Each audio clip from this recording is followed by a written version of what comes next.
Hello, everyone.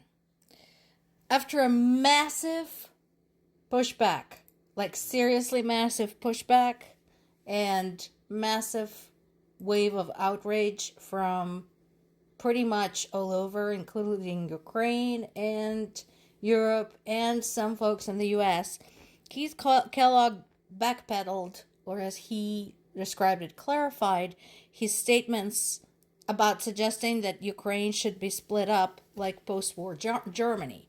He said that he was misunderstood, and that he was just proposing that there was going to be a reassurance force led by UK and France in Western Ukraine, and the demilitarized zone would be established near the current line of control. That doesn't really change what he said, because that still leaves a large portion of Ukraine under Russian control. That is still a problem. The line of control should be established along the Ukrainian border with Russia. Again, the question is, what's in it for Ukraine? Where is the guarantee that Russia is not going to violate that line of control? And I know the question is, well, if it is a demilitarized zone, if there are other troops on the other side, and remember, this is the country that just walked into Ukraine. First in 2014 when they annexed Crimea and basically invited themselves into the Donetsk-Luhansk region, and then in 2022 when they just rolled over the border. What's to stop them? Nobody wants to engage them. So even if there are foreign troops on the other side, we need to know what are they going to do, and how are we going to make sure that Russia does not actually invade the rest of Ukraine.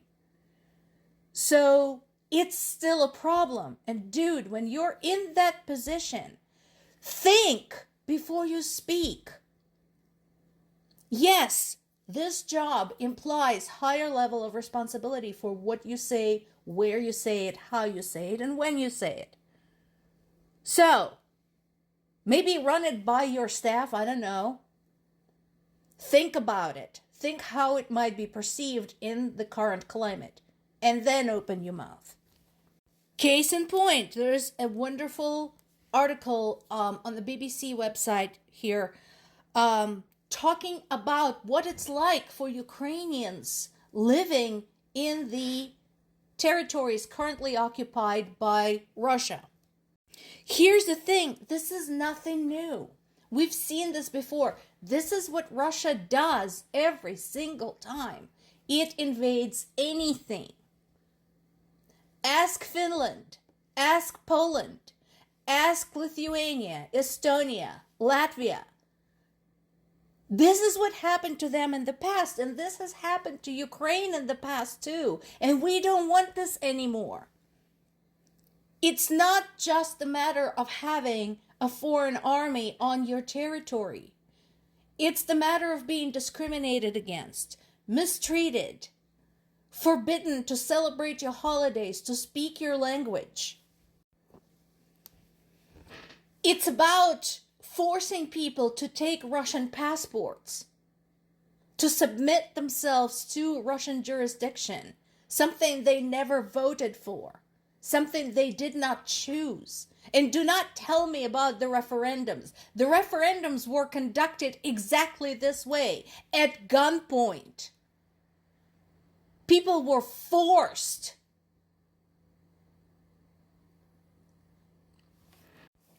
It's a constant fear because you don't know what you might say, or write, or read, or breathe that might offend the Russian authorities.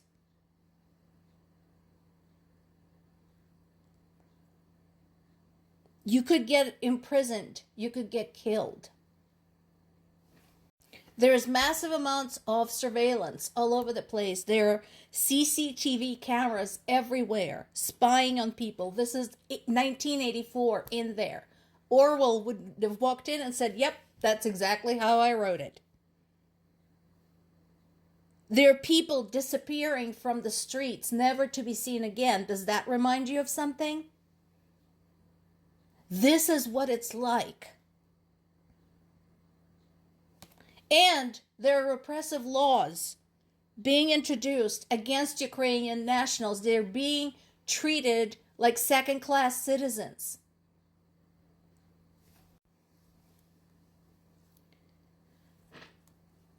Everything is covered with Russian propaganda, Russian billboards.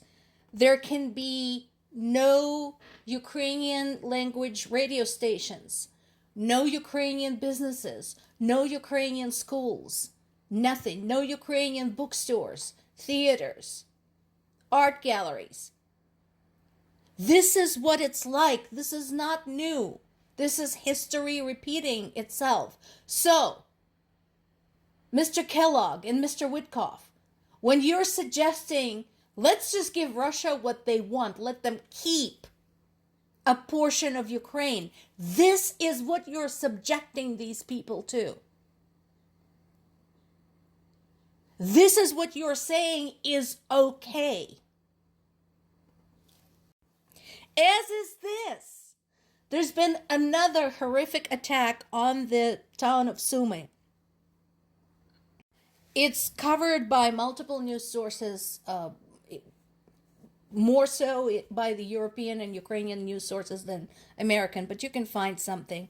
This is from The Guardian, and some pieces are from NBC.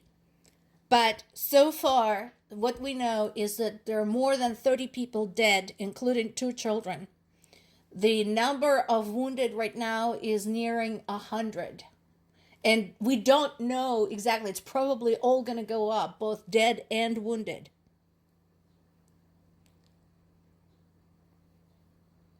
So we have another day of mourning. Both UK and French PMs denounced this.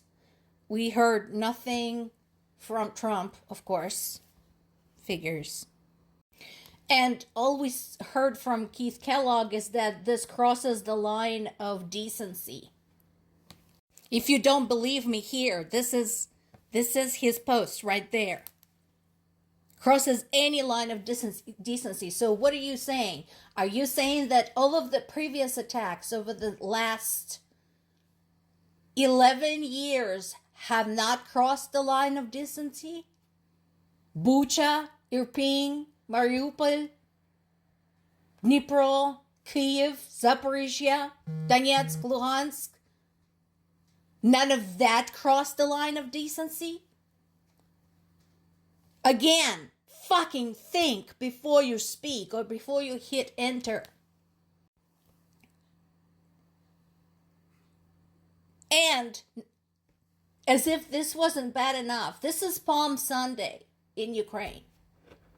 So they knew people would be out and about to celebrate.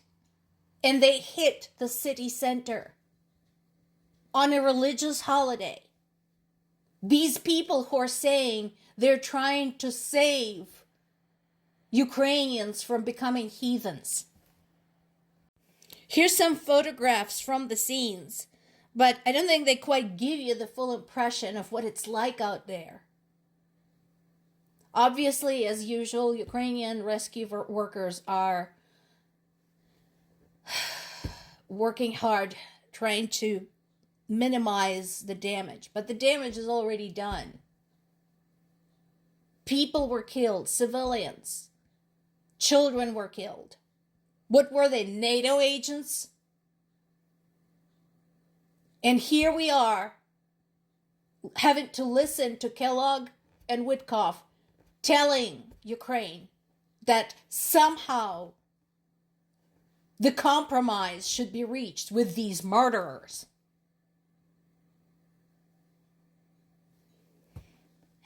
I did speak to my parents while they're still being bombed every day. They're still alive, fortunately. So, another day, another week. More to come.